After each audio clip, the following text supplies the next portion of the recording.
Viewers আসসালামু আলাইকুম। আমি জমির চৌধুরী বলছিলাম, আশা করি ভালো আছেন।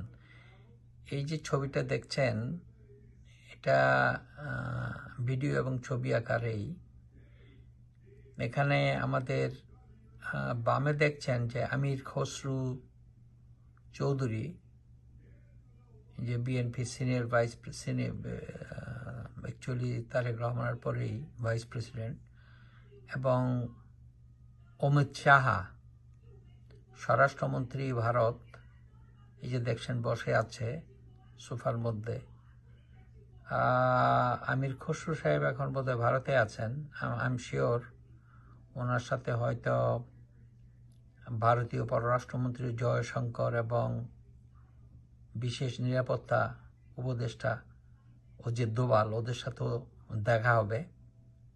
এটা ভালো, ভারতের সাথে একটা ভালো সম্পর্ক অবশ্যই বিএনপি বজায় রাখবে একটা বড় দল হিসেবে, এবং ক্ষমতায় গেলে অবশ্যই একটা ভালো সম্পর্ক দরকার, পারস্পরিক ব্যবসা বাণিজ্য, সহযোগিতা, বোঝাপড়া এবং দেশ পরিচালনার ক্ষেত্রে। তো আশা করি আপনারা সবাই ভালো আছেন। থ্যাংক ইউ, ধন্যবাদ।